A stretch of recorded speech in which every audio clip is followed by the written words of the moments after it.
Good morning, children. I am going to explain the poem How to Tell Wild Animals. Tell, recognize, identify. This poem has been composed by Carolyn Welch.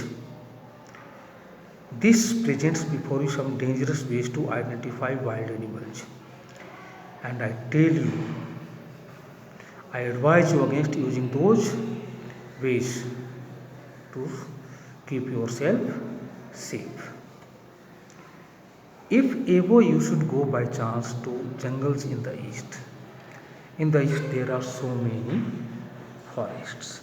And if you visit one of those forests by chance, by luck, and if there should to be advance a large and tawny beast, and if you found coming towards you, and if you find coming towards you a big and brown colored animal, and if that animal roars as you are dying because of fear, you feel as if you are going to lose your life, you can immediately identify that animal to be the Asian lion. Why, children? Do you want to use these dangerous ways to identify an animal, wild animal? Not at all. The rhyming scheme in this poem is A B A B C C.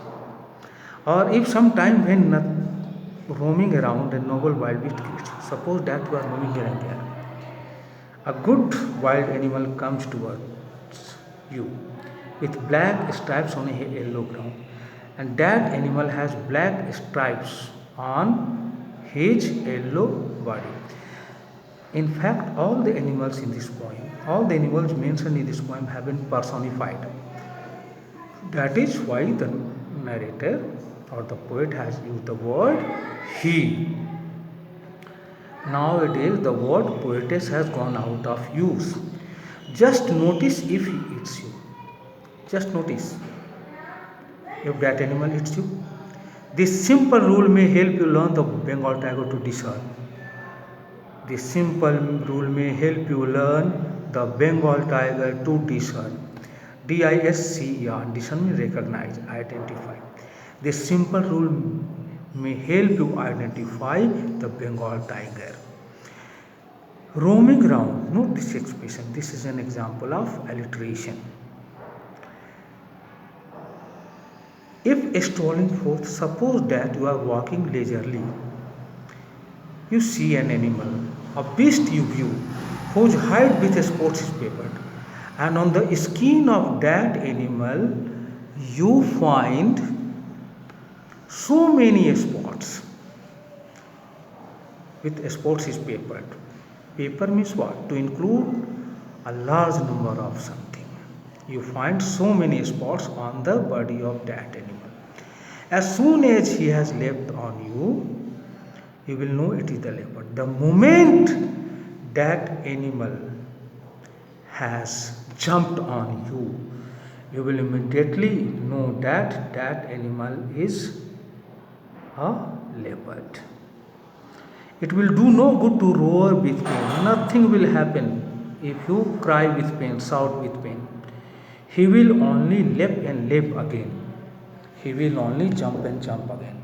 Here the poet has used the wrong spelling of the word leap, L-E-A-P, leap, but here the poet has used L-E-P, leap.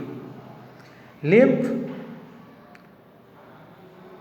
is exactly like the word, first part of the word leopard. Here again we find an example of alliteration, leap and leap again. In the second stanza, roaming round is an example of, the expression roaming round is an example of alliteration. If when you are walking around your yard, you meet a creature there, suppose that you are walking around your courtyard, and there you see a creature who hugs you very, very hard, and that animal embraces you very, very hard in a cruel way. Be sure it is a bear. This is the sign to identify a bear. Be sure that you are being hugged by a bear. If that bear happens to be a tamed bear, that animal will not harm you. But if that bear is untamed, then that animal will definitely harm you, may kill you cruelly. If you have any doubts, I guess he will give you just one more caress. If you have some kinds of doubts, the narrator guesses that animal will give you just one more caress. Caress means what? A gentle, loving touch.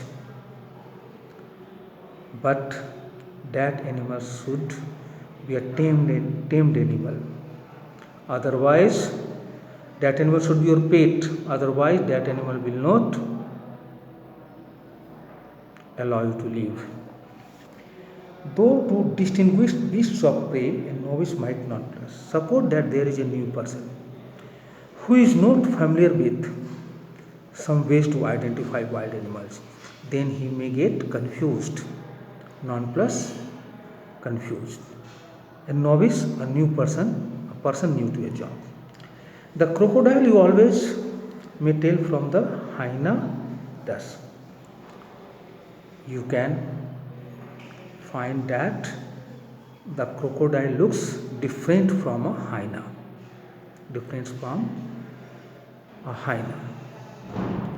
Hyenas come with merry smiles. What is the point of distinction between a crocodile and a hyena?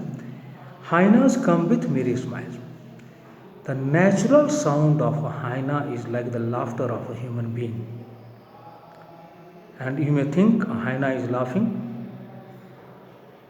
You may go near that hyena, but the hyena will be happy to find his prey. Hyenas come with merry smiles. You can find happy smiles on the mouth of the hyena. But if they weep, they are crocodiles. But what is the habit of a crocodile? If a crocodile has caught a prey, the crocodile enjoys his prey